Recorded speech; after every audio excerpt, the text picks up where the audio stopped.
Thank you for joining us today for the positive impact of a novel air purification technology on environmental and clinical outcomes webinar.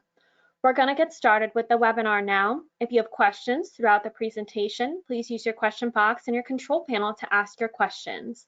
This webinar will be recorded. If you would like to receive NAB credit, you must remain on the webinar for the full hour and complete the evaluation that will pop up at the end of the webinar. I would now like to introduce our speaker for today, Dr. Kathleen Warlow.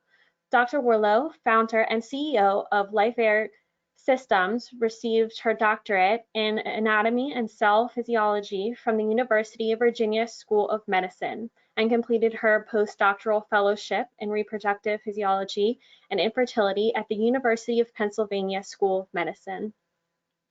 She serves as the scientific director of in vitro fertilization programs for over 20 years. Her work led to the development and design of the LifeAire Systems patent air purification technology and Systems Air IVF. The transformational technology offered by the LifeAire Systems is now being used in the protection of patients and residents from healthcare-acquired infections and can be employed in the comprehensive protection of the living cell in cell therapy in life sciences and biopharma. Dr. Warlow has authored over 60 scientific papers and chapters, served as an invited editor and reviewer of leading textbooks and journals, and has been invited to speak both nationally and internationally. I would now like to turn it over to Dr. Kathleen Warlow. Thank you, Heather. And good morning to everyone, and thank you for the opportunity to discuss a topic about which we have been passionate for years, frankly, decades, air quality, but more importantly, the control and comprehensive remediation of air quality because of its impact on patient care, resident, client, and staff wellness. As a healthcare-centric technology company, focused on improved patient care and wellness, we are driven by outcomes data and robust clinical studies. To this end, I also look forward to sharing with you the key take-home messages learned from two large studies in healthcare and senior living, the results of which offer a paradigm shift in air purification and wellness. As an overview, I'd like to discuss the significance of air quality on staff and resident wellness, what air filtration technologies are out there today, and it's important that you understand what they deliver and what they do not deliver. I really want you to empower yourself with data so that you can empower your decision with whatever you may select. I'd also like to share the design of the two large clinical IRB-approved studies, one in healthcare and one in senior living, involving over 8,300 adults, spanning a duration of 12 and 15 months. I'd like to share the clinical and economic data as a result of the study and the impact on census and reduced operational cost. So to begin, two key facts from the CDC of the pathogens that cause illness and infection. 69 to 80% are airborne. 69 to 80% of these infectious pathogens are airborne. Second fact, greater than 90% of all of your infectious pathogens on any surface originates from the air. Two key facts, again, from the CDC. Third, your conventional MERV, or your typical MERV filters or HEPA filtration, do not provide adequate remediation and drive air quality to the point we have learned we need. And everyone's doing a great job with infection control and cleaning protocols, but they're not eliminating the problem. And finally, air quality is very dynamic. It's going to constantly change based upon your staff, your visitor, your resident activities, your SOPs. You're going to constantly be adding and changing to that viral load. And we'll touch on that further as we go through our discussion. Now, everyone's very focused right now on COVID-19, and we will get through this. What's an important message that I wanted to share is that there are other infectious viruses that have been with us for some time and probably will continue to be with us. And we need to be as focused on these as we are on COVID-19 and just providing overall protection, one from COVID-19, but also against these other infectious viruses going forward. Now, relative to COVID-19, just some interesting facts from leading publications. It's a very oily genetic structure, and it's quite small. It's only 100 nanometers, just over 100 nanometers in width, or 0.12 microns. So it's a very small viral particle. It's actually similar in size to the influenza virus. A human hair is about 142 times to 1,500 times larger than your typical COVID-19 viral particulate. A baseball, just for the sports fans in the audience, is over 6 million times larger than a single COVID-19 viral particulate. And to give you a sense, again, of size and weight, 10 trillion COVID-19 viral particles, 10 trillion, weigh less than a single raindrop. So this is a very small virus, and one of the reasons it's so highly infectious, including its variants. When you think about airborne transmission of COVID-19, as few as 1,000 viral particles can cause an infection. So that can be a breath of 1,000 viral particles, that can be 10 breaths of 100, depending upon how far you are from the individual, whether or not they have a mask. And exposure can be allowed by just entering an infected space in a building, in an elevator, a public restroom. We'll talk about flushing in a few slides. Just with rubbing your eye, rubbing your nose. Again, another benefit of wearing the mask is just helping to prevent us from touching our face. And COVID-19 viral particles have been proven to remain viable in the air for up to 16 hours. When you think about our common activities and how quickly they can become infectious, I've listed them in order of the least to the most. Just in breathing, if you're in the space of someone who is infected and they're releasing just by breathing, not talking, nothing else, they could be releasing 3 to 20 viral RNA copies per minute, which means that in 50 minutes, you could become infected. Again, this is dependent upon mask wearing and the proximity you are to this individual. If the infected individual is speaking, singing, or shouting, the infection can occur in as little as 5 minutes.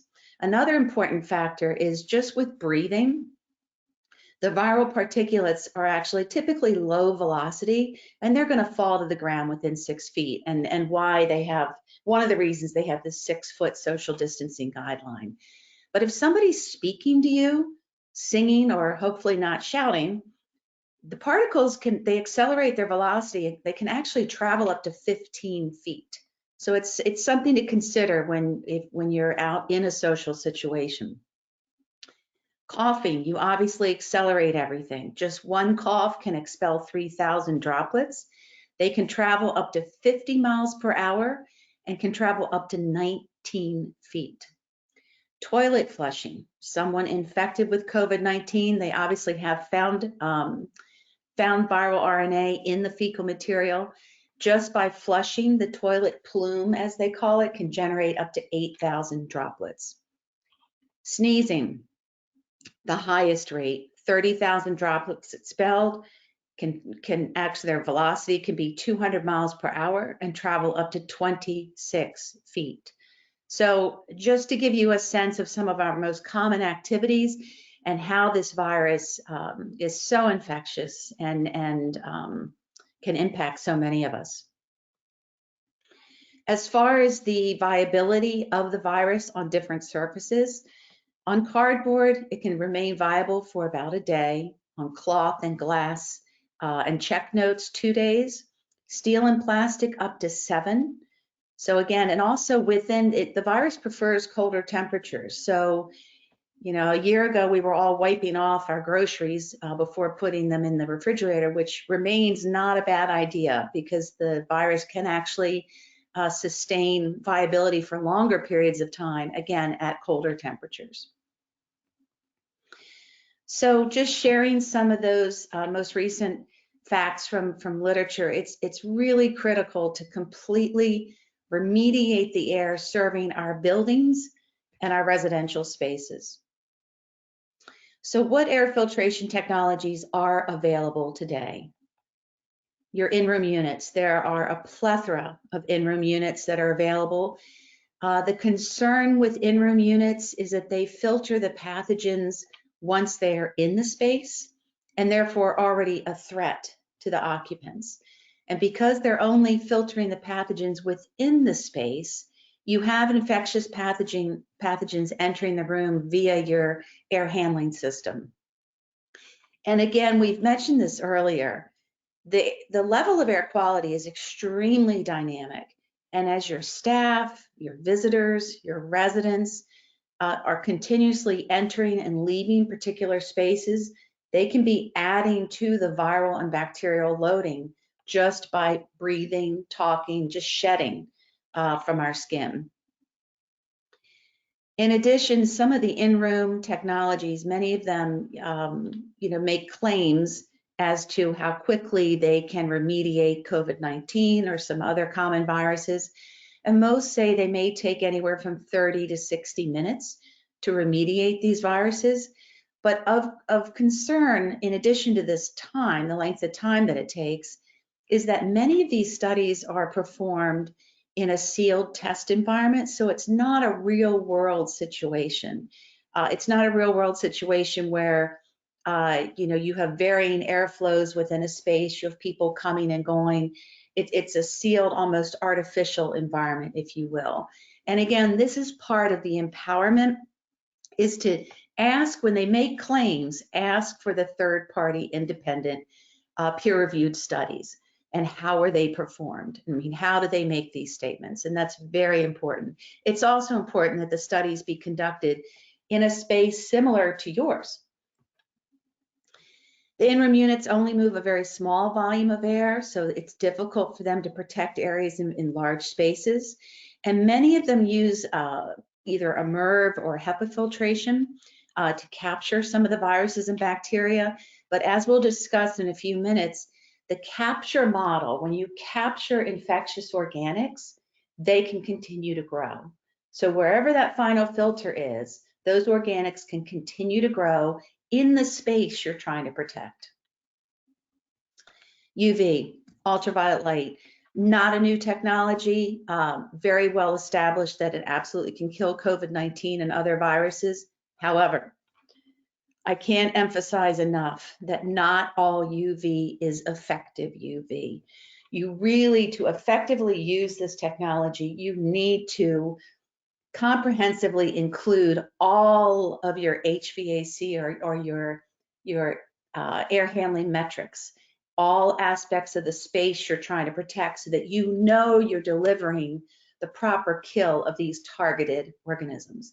You need to consider the wavelength of the UV, the intensity, the proper positioning to protect that space, reflectivity, exposure, dwell time of the air to the UV, proper positioning within the ductwork. There are a number of factors that must be considered for this to be effective.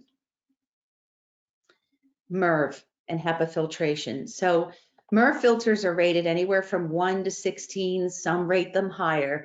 16, 17 being the optimal filtration. To give you an example, schools and commercial office spaces typically use MERV 8 or 9. It varies with end user. Your HEPA can be considered a MERV 17, possibly higher, depending upon the grade. And by definition, the HEPA filter provides 99.97% filtration of pathogens greater than 0.3 microns. Now, if you recall in an earlier slide, COVID-19, influenza, and other very common infectious viruses are much smaller. They're approximately 0.12 microns, or just over 100 nanometers in diameter. So the HEPA filter isn't going to capture these at 100%. So you can have penetration of these viruses through the filter. And again, as we shared earlier, your trapped bacteria, fungi, and some of the larger viruses, they absolutely can continue to live and grow on the filters that are being used to capture them. And finally, you know, HEPA filters do have a pressure drop, and it's not always possible to add those to an existing, especially an older air handling unit. So by adding them, you may need to upgrade, which can be a significant cost. So another just point to consider when you're making decisions about the best means to protect your space.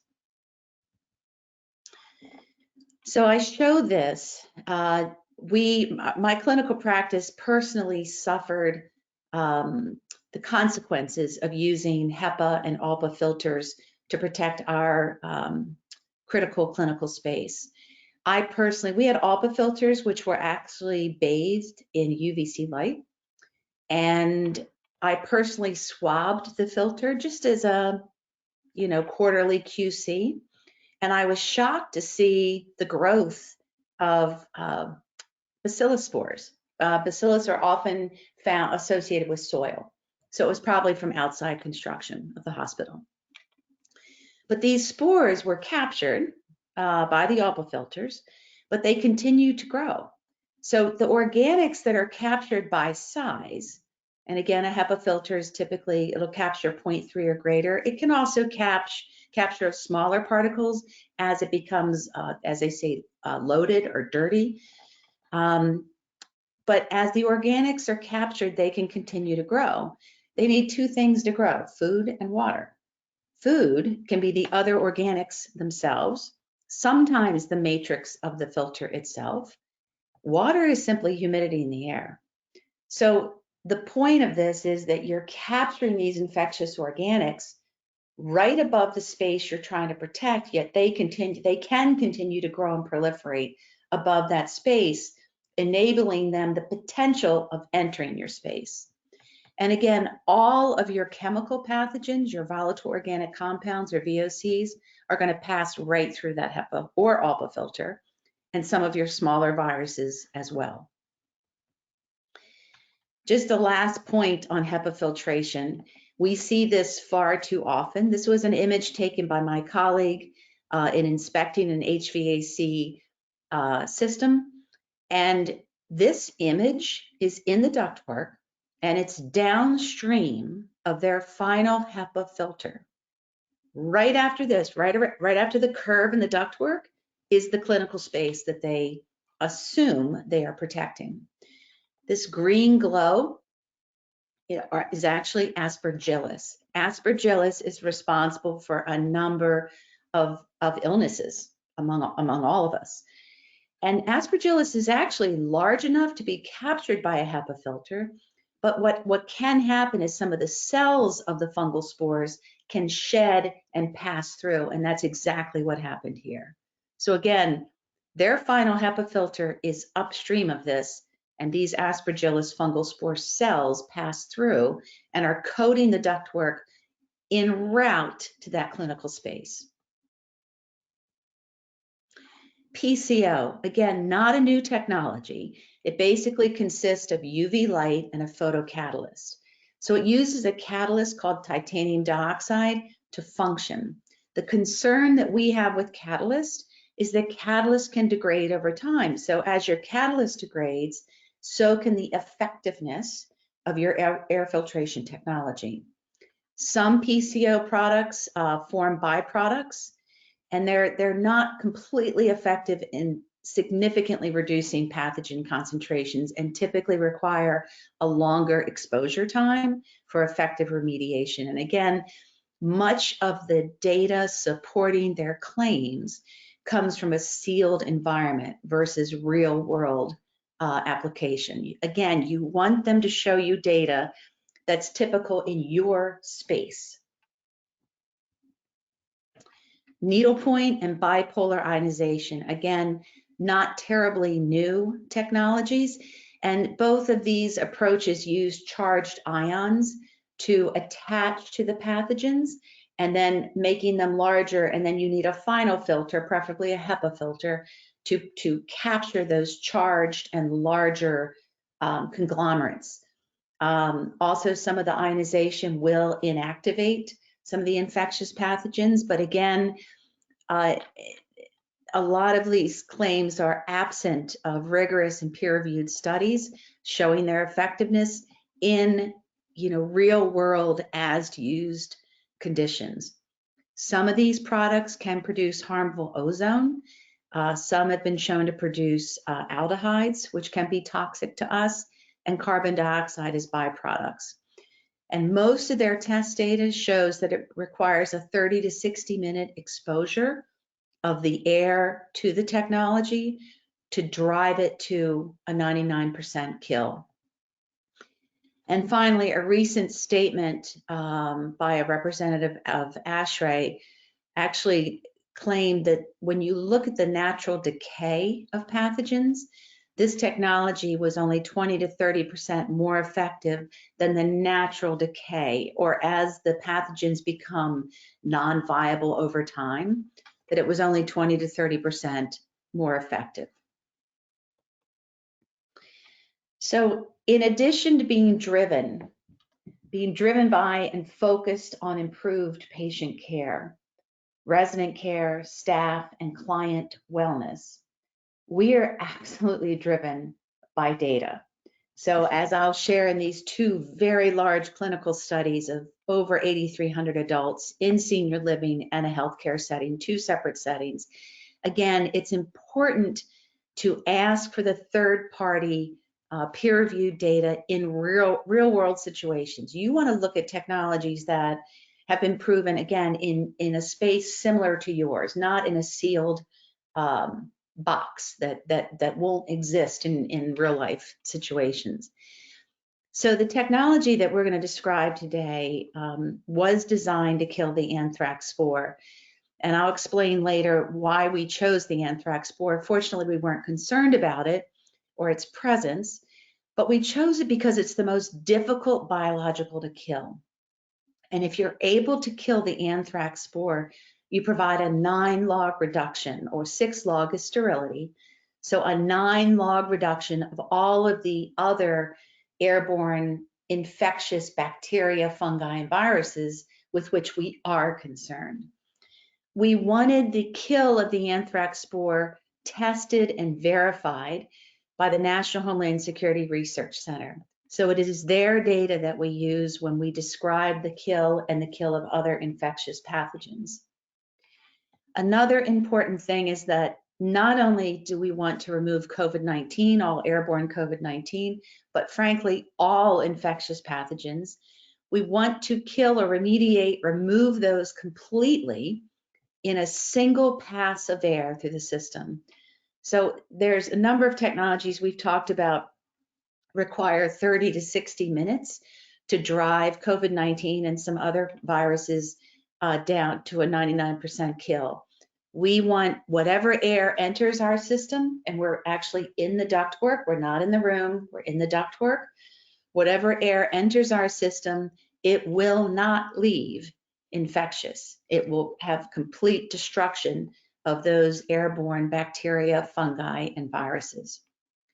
The technology is proven in real world situations, protected by 28 patents issued, others currently being examined in over 20 years of research. We're fortunate to be installed in over 50 leading healthcare networks. And what's critical is that no matter what the space is that we are asked to protect, our engineers perform custom analyses. They look at all metrics of your existing space and then configure a solution to ensure that obviously not only COVID-19, but all other pathogens are killed on a single pass.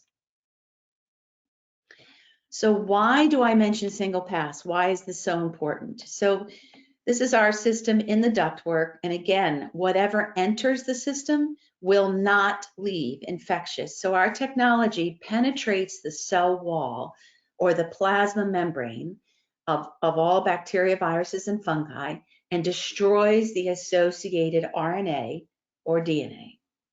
So that if these empty shells enter the space, they're completely non-infectious.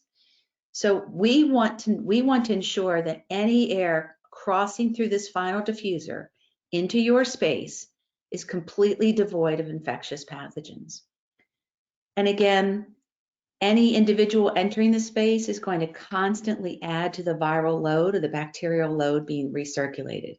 So you need a constant resupply and a constant repurification of that space.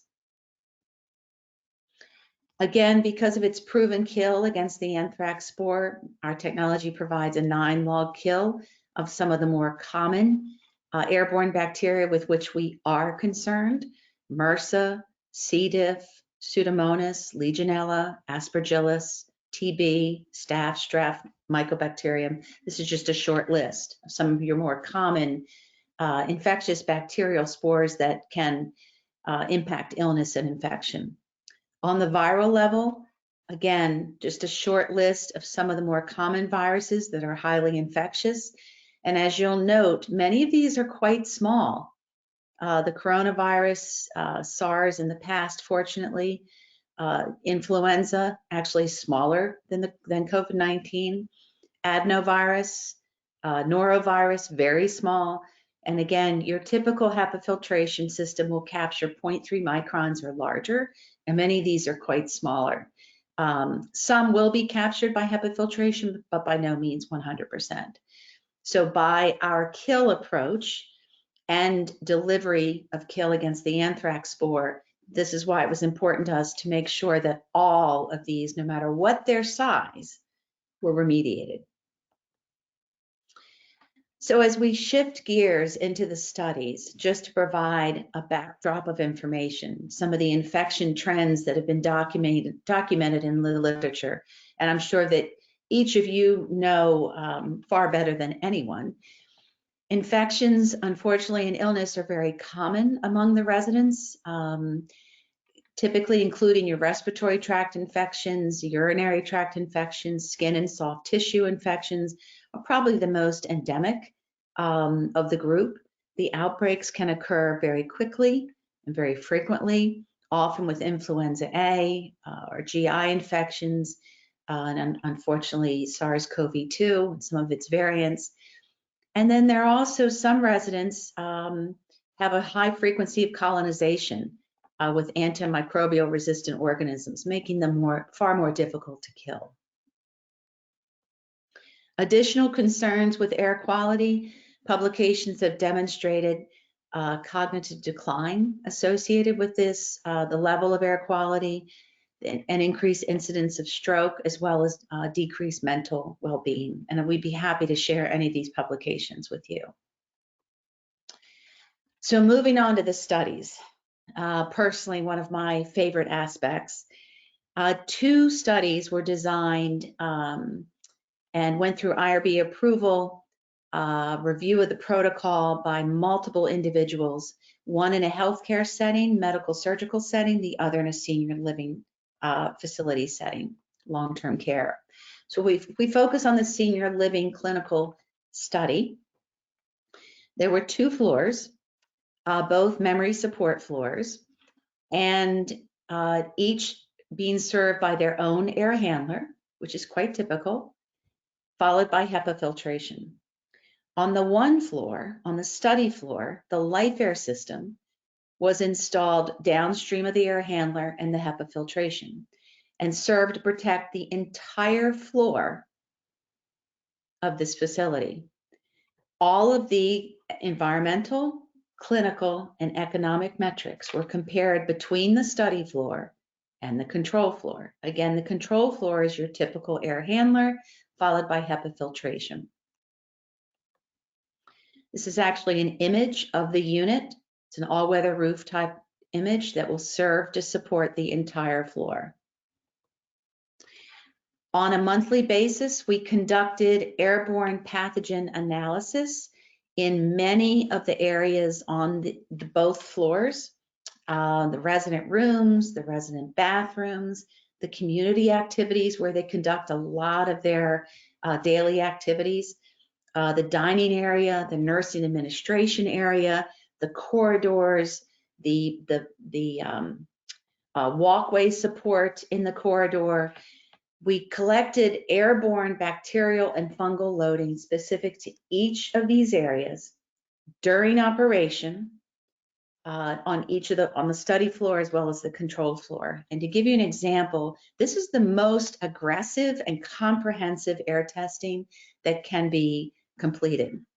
This is called an Anderson pump sampler, and air is pulled over the Anderson pump sampler, crosses through a blood agar plate, which you can't see, crosses through a blood agar plate that's placed in this unit, and we collect air for a defined period of time, and then the blood agar plates are sealed and shipped to a third-party laboratory that then generates hundreds of pages of reports for us and tells us not only the species of bacteria and fungi in that space, but also the concentration. So it is a wealth of information and was critical to this study. In addition to airborne pathogen analysis, we swabbed all the most commonly touched areas. And again, this was under the direction of our partner in long-term care. They told us the most commonly touched clinical surfaces and the most commonly touched resident surfaces. So we had a complete analysis of airborne bacterial and fungal loading, and then a complete analysis of the most commonly touched surfaces. Here's an example of looking at your airborne loading, airborne testing within one of their community rooms. We also did surface pathogen analysis in this space as well. This is collecting the air, again, during live operation, during a dining hall period. We swabbed the dining cart in the dining room, the surface, the counter surface of the nursing administrative area. Again, the hallway corridor, the support banner. And there were many other areas that were swabbed, but it was a thorough analysis on both floors, the study floor and the HEPA protected control floor. So our goal was to completely eliminate all of the infectious airborne pathogens responsible for the illnesses most common in your senior living facilities. And this, again, is just a very short list of some of those pathogens that are indeed airborne and very infectious within the space. So our goal was to completely remove these from the study floor, from the LifeAire protected floor. The results. And again, we have hundreds of pages and even more graphs. We're currently in the process of writing up. We have submitted some of the data for presentation at conferences, but we're also in the process of preparing the final manuscript for publication in a peer-reviewed journal. We're very excited about it. So if we look at the study floor that is protected by LifeAire, if we look at pre-LifeAire, which just HEPA protected, you know, standard solid cleanings, solid SOPs, everything being followed to a T. They're doing a phenomenal job. But if we look at pre-installation of the technology versus post, looking at airborne viable pathogen loading. So in other words, using the Anderson sampler that I showed you, what amount of airborne bacteria and fungi are present in each of these spaces. So this is a summary of all of the analyses. And again, pre in the resident room, it's called in the annex of this particular floor, pre versus post. In another resident room on their wing of the same floor, pre versus post. I mean, these are all statistically significant decreases in airborne bacterial and fungal loading. In the corridor, pre versus post. In the community area, pre versus post. And in the dining area, pre versus post. If we look at the chemical pathogen or your volatile organic compounds, again, in the same spaces we just discussed, in the resident room, pre versus post, in the resident rooms on the wing side of the floor, pre versus post, in the corridor, in the community area. So obviously the community area have far higher VOCs, which can be very toxic, especially to those residents with COPD or respiratory sensitivities. In the community area, the VOCs were much higher than your viable bacteria or fungi. And then in the dining area as well, pre versus post. Again, all statistically significant decreases, which was our goal. When you look at some of the microorganisms that were cultured and sent off to micro of those residents who were ill, possibly had infections, if you look at some of the bacteria that was cultured out and responsible for these illnesses, you see in the red how the majority of these are indeed airborne. And these collections were done on the control floor. These were illnesses as indicated on the control floor. So in summary, between the two studies, there was in both a 99% reduction in all airborne infectious pathogens. Your airborne bacteria, viruses, and fungi were completely removed from airborne loading, and that resulted in a 96 and 97% reduction in your surface pathogens. Again, remember, 90% of what ends up on the surface comes from the air. So by reducing your airborne loading and reducing your surface loading, you're removing two common sources of illnesses and infection, two significant but very common sources of illness and infection that exist post-typical filtration, post-HEPA filtration. That resulted in a 30% in one study and a 39.7% reduction in facility-acquired infections or healthcare-acquired infections versus the HEPA-protected floor. In addition, there was a reduction in staff call-outs as well, in the staff calling out with illness and being sick and missing work. This impacted a reduction in the use of staffing services. The staff at the facilities know the residents, they know the patients. And when you need to call in staff from a third-party staffing source provider, that can be both costly and difficult on the flow within that facility. Some of these improvements allowed safe reopenings and increased census. It allows market differentiation not only to residents, but families, providers, and payers. Obviously, citation reductions for infection breakouts, and the potential for increased referrals from healthcare network providers. So the genesis of our technology is as unique as its impact on the environment, patient care, and wellness. Our genesis actually began with our drive to protect the living cell, in our case, the human embryo, while culturing the living cell outside of the body. Our goal was to protect the culture environment of the human embryo as it's grown for 6 days through in vitro fertilization or IVF. So because the design of the LifeAire system was initially focused on protecting the living cell or the human embryo, the design bar, if you will, of the criteria was set exceptionally high. And because of that, and because of its proven efficacy and the data from a number of robust clinical studies, it's really offered a technological paradigm shift, if you will, in air purification. Our design criteria was the goal to drive viable particulates, again, your bacteria, viruses, and fungi, and your VOCs, your chemical pathogens, drive those to below detection. And we wanted to do it using genomic and mathematical modeling of all of these infectious pathogens. In other words, the way to ensure complete kill is to know the genomic sequence or the amino acid sequence of each of those bacteria, viruses, and fungi. Knowing that can direct the technology to a 100% kill. Again, we wanted the data, or we wanted this aspect of the technology, its effectiveness tested by the National Homeland Security Research Center and its impact against the anthrax spore. And because of the kill of the anthrax spore, again, we just chose that because it's the most difficult spore to kill.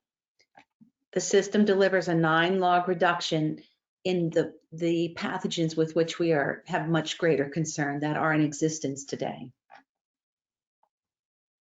We wanted all of this 100% effectiveness, these metrics delivered on a single pass. Again, the system replaces ductwork above the ceiling, and we wanted whatever infectious pathogens or VOCs enter our flagship system not to exit, or to exit it below detection, so that you know the quality of air that's entering the space you're trying to protect. Typically, we also have all return air from that space directed back through our system, so that all activities, staff, etc., within the space, everything that's being generated goes back through our system. Another design criteria, again, setting the bar very high, we did not want any byproducts, intermediate molecules, or ozone produced as a result of the technology and what it delivers. We did not want to use catalyst. Again, use of catalysts degrade. It's their nature. So as the catalyst degrades, so does the effectiveness of the air purification technology. And finally, and one of the most important aspects to us is we wanted this system evidence-based. We wanted it backed, we wanted the foundation backed by robust clinical studies in real-world settings, real-world healthcare, real-world senior living, so that we knew these metrics were protecting the residents and staff in that space and could provide the clinical benefits that we just discussed.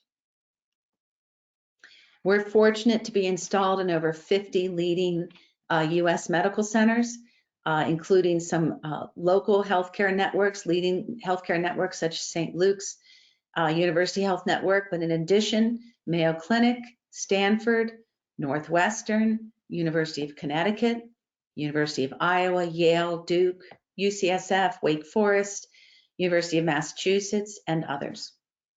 And we're very fortunate because many of them share their clinical outcome data with us so that we can continue to publish and present together. So using the patented and proven flagship technology, if you will, that we've been discussing, we developed other solutions to deliver the same protection on a single pass for COVID-19 as well as other common viruses. But there are solutions to accommodate for existing, if not older, HVAC scenarios in long-term care, residential and adult day environments. We wanted these solutions to be able to provide the same level of protection, again, single kill of COVID-19 as well as some of these other viruses, whether it be in large common spaces, community areas, dining areas, individual resident rooms, activity rooms, restrooms, administrative offices. Again, much of the infrastructure is older and there are a lot of constraints above the ceilings. As our engineers say, you pop a ceiling tile and I hear them say there's spaghetti above the ceiling. So what's important is to look at all of the constraints of the existing HVAC system, model all of those metrics so that you know you're delivering the proper kill of the most infectious pathogens, again, on a single pass, but specific to your space.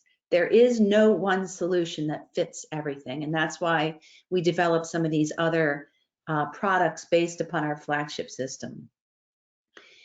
The other thing the technology needs to accomplish is a dynamic change in the viral and bacterial loading. There's continuous traffic in these spaces.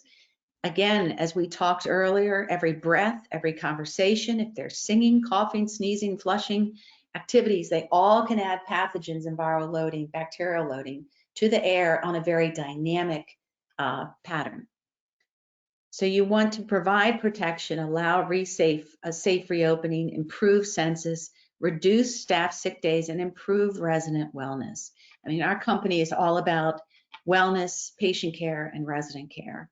And again, customized solutions based upon the computational modeling of all the metrics specific to your area. And again, we're all very COVID focused right now. And obviously the technology provides complete kill of COVID-19, but you also, in looking at this, you want to think about the more common infectious pathogens that are with us for the future, so that you know you're protected going forward. And again, some of the newer solutions that we have are on the smaller scale, being able to fit really within any size or constraints, you know, above your ceiling, within the ductwork, so that you know you're getting the kill on a single pass. Some of these products, the BioLights, BioMids, again, all duct oriented. Very simple plug and play application, very simple installation within the existing ductwork. And again, our engineers model which system, which size, where should it be for the most seamless installation to assure the kill that is needed for complete protection.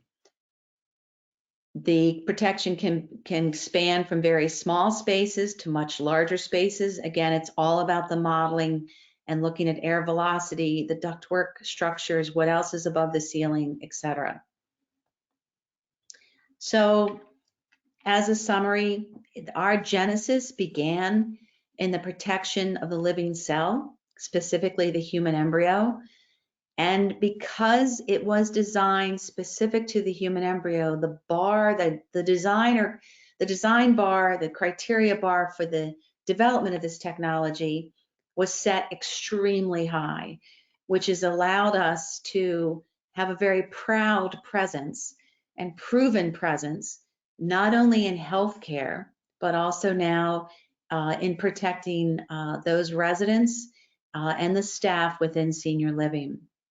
In the 2 large clinical trials showing the significant reduction in airborne pathogens, driving the surface pathogens down by 96 and 97%, reduction in HAIs and facility-acquired infections. Within healthcare, reduced length of stay by 39%, and their economics, a tremendous economic savings of 23% per bed. And again, in senior living, we saw a significant reduction in staff callouts. So it's really the application of the technology along a continuum of care, if you will. And finally, I just empower your decision. If you're thinking about protecting your particular space, any part of it, empower your decision with data. Request the efficacy performance data that support the claims that are made. Request third-party data, independent data. Confirm that there are no byproducts being produced. And understand that the studies that support the claims should be conducted in real-world settings, in conditions similar to your space, to your office, to your residential or clinical setting. So, and please know we're happy to share any publications, have additional conversations, share additional data. We certainly have a plethora of the data. I try to keep it as concise as possible for the respect of your time. But again, we thank you for your time and the opportunity to share this with you. And please know we're here to answer or address any further questions. I thank you. Okay, we have had a few questions come in. The first question that came in, does the LifeAire system kill fungus/mold as well? And is it available for non-institutional use, as in resident cottages? The answer is yes. So the system does absolutely kill fungal and mold spores. One of the side benefits from some of our studies is that those staff with allergies have had tremendous relief at work. So their allergies are much less impactful in the area that's being protected by the system. So the answer is absolutely yes to killing fungus and mold. And yes, we do have systems for residential applications. Okay, the next question. There is application beyond healthcare facilities. Have you marketed to others, for example, churches, sports arenas, and theaters? It's an interesting question because prior to the pandemic, we were very healthcare and senior living focused, and had these studies already well along. But because of the pandemic, we have received a number of inbound calls from churches, and we're actually working with some churches right now and protecting the parishioners from infectious viruses. We've had calls from commercial office spaces, areas of transportation, airports, etc. So we're trying to help as many and as best as possible during this situation. But again, we don't want to provide a solution that's just for COVID-19 because we will get through this, but also for their protection going forward against influenza and TB, aspergillus, etc. Okay, the next question we have, does this require extensive AVAC work or replacement to install?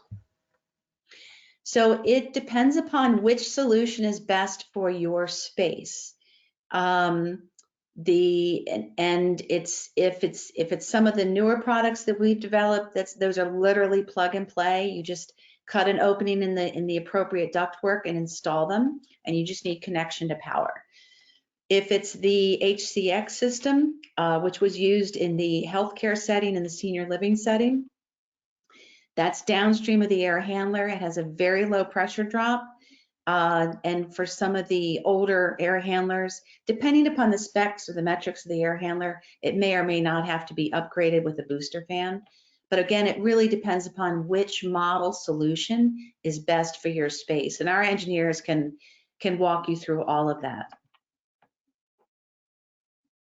Okay, the next question we have, how many of these do you need? Is it one for every duct?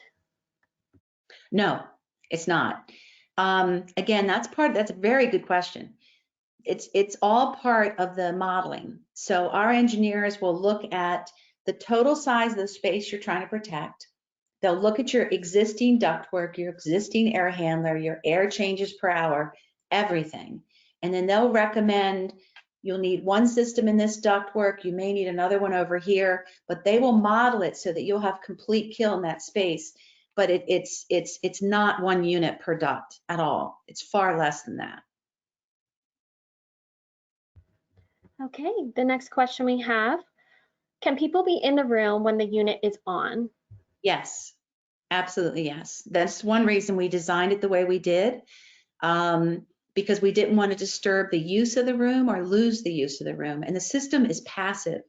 It produces no byproducts. It's a completely passive system. So you can absolutely be in the room 24/7, which the studies I've just presented, that was during live operation. The units were in the ductwork supporting the residents, the staff, the patients, and they were in there 24/7.